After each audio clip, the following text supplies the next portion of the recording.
تو ویدیوی قبلی در این مورد صحبت کردیم که کی باید از جستجوی گزینه‌های جدید دست بکشیم و انتخاب کنیم. بعدش در مورد میانگیری و کش صحبت کردیم و گفتیم که چطور باید با استفاده از مفاهیم کامپیوتر و علوم کامپیوتر کمد لباسمون رو یه جوری مرتب کنیم که بهینه باشه. از آمازون و دیجیکالا و CDN مثال زدیم و گفتیم که چیکار باید بکنیم که با این مفاهیم یه عادت جدید در ما ساخته بشه. امروز 2 سوال دیگه میخوام بپرسم و میخوام ببینم با همدیگه بررسی بکنیم که آیا این 2 سوال میتونن مثل قواعد قبلی توضیح داده بشن یا نه. سوال اول اینه: اگر من بخوام یه رستوران انتخاب کنم، یا اصلا اینطوری نگاه کنیم، اپ اسنپ فود رو باز میکنم، سر ظهر میخوام نهار سفارش بدم، 5-6 تا گزینه دارم که قبلا ازشون خرید کردم و میدونم که کیفیتشون قابل قبوله. یه سری گزینه هم هستن که اینا رو من هنوز کشف نکردم، نرفتم سمتشون. سوال اینه: کی باید این گزینه ها رو کشف کنم و کی باید متوقف بشم؟ خب به نظر خیلی ساده میاد. ما اگه بریم یه جای جدید، یه محله جدید، یه شهر جدید، یه کشور جدید، احتمالاً گزینه کشف کردن واسه ما بیشتر کار میکنه، چون نمیدونیم اینجا چه خبره و اون ستاره هایی هم که به رستوران دادن ممکنه که خیلی وقتا با سلیقه ما جور نباشه. بنابراین 3 تا 4 تا 5 تا مدل مختلف امتحان میکنیم و مثلا میگیم که یه فست فود، یه کبابی، یه غذا برای جلو مهمون گذاشتن، یه غذای مثلا برنجی عادی حالا با کیفیت معمولی. و وقتی که این لیست من در اومد، دیگه من میدونم که من از 5 تا 6 تا یا 7 تا وندور یا رستوران میخوام سفارش بدم. این رو در علوم کامپیوتر و این کتاب بهش میگن تفاوت اکسپلور و اکسپلویت. دیگه کی باید کشف بکنی و کی باید به بهره برداری برسی. اصولاً اینجا خیلی قاعده 37% کار نمیکنه. قاعده خیلی ساده است. اگر تازه رسیدی، شروع کن به کشف کردن. اگر داری از اون شهر میری، از اون محله میری، از اون کشور میری، دیگه تو جای کشف معمولا نداری. ولی بهینش و منطقیش اینه که ما همیشه، حتی وقتی داریم بهره برداری میکنیم، حالا نمیخوایم بریم جایی، میدونیم که 10 تا رستوران مورد علاقمون هست، 5 تا غذاخوری مورد علاقمون هست، از اونها میخوایم سفارش بدیم. و حالا من به جای اینکه بیام همش از بهره برداری استفاده کنم، اکسپلویت بکنم، 10% مواقع به خودم اجازه میدم که کشف کنم. برم گزینه‌های جدید رو ببینم و اون 10% رو در این گزینه‌های قبلی ادغام کنم، ببینم که اگه این خوبه ببرمش کنار اون گزینه‌های قبلی، اگه بده هم میذارمش کنار و یه گزینه جدید در کشف میکنم. این از بحث در واقع اکسپلور کردن و اکسپلویت کردن. کار انجام میدید، یه تسک لیست دارید، لیست کارهایی که باید انجام بشه رو ردیف کردید، پشت سر هم نوشتید و الان میخواید این کار رو انجام بدید. چطوری کار انجام میدید؟ یه سریاتون احتمالاً میرید سراغ ماتریس آیزنهاور، میگید همه چیز رو به 3-4 تا قسمت تقسیم میکنم: فوری، ضروری، غیر فوری، ضروری نمیدونم غیر فوری و غیر فوری غیر ضروری.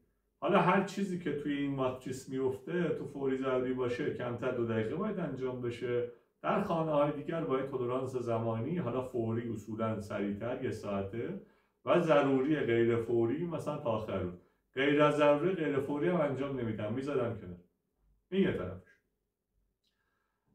یکی از مهمترین در واقع میشه گفت که حالا به نظر خود من، کتابم خوندم و چندین ساله که به هر حال کوچینگ کردم، با آدمای مختلف کار کردم، تیم داشتم اینا، یکی از بدترین توصیه‌ها فکر کنم برایان تریسیه، قورباغه‌ات را قورت بده.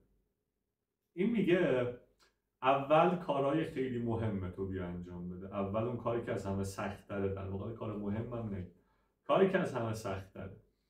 به تجربه تو این سالا من به این رسیدم که وقتی ما سخت‌ترین کار رو اول انجام میدیم، دیگه انرژی برای انجام دادن کارهای دیگه باقی نمیمونه. و چون احساس میکنیم کار سخت رو انجام دادیم، اون تعریف کار سخت رو بماند که چیه؟ ممکنه به کارهای دیگری که کوچیکترن ولی اهمیتشون تجمعی بیشتره اهمیت ندیم. حالا کتاب چه توصیه میکنه؟ میگه بر مبنای الگوریتم‌های علوم کامپیوتر اول کارهای آسان‌تر انجام بدید. کارهای کوچیک آسان‌تر، تسکا رو بیاید تقسیم کنید. بگید 4 تا من کار باید امروز انجام بدم. این دوتا خیلی آسونه و سریع انجام میشه. اینا رو که انجام میدید یه اتفاقی تو ذهنتون میفته. اتفاق اینه شما یه دوپامینی براتون ترشح میشه، یک خود لذت میبرید، تیک میخوره تسک لیستتون، یه ذره بار ذهنیتون آزادتر میشه. حالا برای اینکه پیدا بکنید که حالا این باز توصیه شخصی که بهترین زمان انجام کار سخت برای شما کیه، اینو باید در زندگی خودتون کشف بکنید. برای آدمی مثل من ساعت 5 صبح بهترین زمان کار فکری سخته.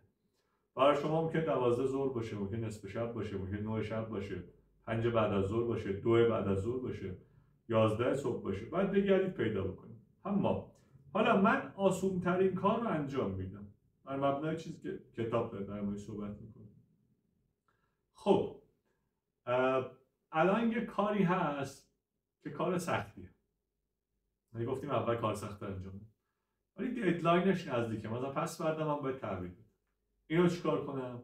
خب اینجا کتاب به شما میگه ببین بر مبنای علوم کامپیوتر و بحثی که وجود داره در کتاب، اول کاری که ددلاینش نزدیکه، این باز برای اون آزاد شدن دوپامین و در واقع ریواردی است که مغز ما به خودش خواهد داد. بعد برو سراغ کارهای آسان‌تر. بنابراین ترتیب انجام کارها، سخت‌ترین کار و بزرگترین قورباغه لزوما نیست. کاریه که ددلاینش نزدیک‌تره، کاری که باید تحویل داده بشه و بعد از اون کارهایی که آسان‌ترن باید توی تسک لیست ما تیک بخورن. خب ما الان در مورد 4 تا قاعده از این کتاب صحبت کردیم. قاعده اپتیمال استافینگ رو گفتیم با 37%، قاعده کچینگ رو گفتیم میانگیری. امروز در مورد تفاوت اکسپلور و اکسپلویت، اکتشاف و بهره برداری صحبت کردیم و در نهایت ترتیب انجام کارها رو با همدیگه مرور کردیم. هفته آینده 2 تا قانون دیگه از این کتاب مرور میکنیم و فکر میکنم که 8 تا یا 10 تا بیشتر ببخشید 11 تا فصل کتاب و فکر کنم که یه هفته بعدترش دیگه این کتاب تموم میشه و میتونم از بین کامنت ها این کتاب رو به دوستی که کامنت میذاره اهدا کنم. خیلی ممنون از توجهتون و هفته آینده شما رو همینجا میبینم. لطفا روی دکمه سابسکرایب بزنید و ویدیو رو برای کسایی که فکر میکنید ممکنه براشون مفید باشه بفرستید. ممنونم از شما و خوش باشید.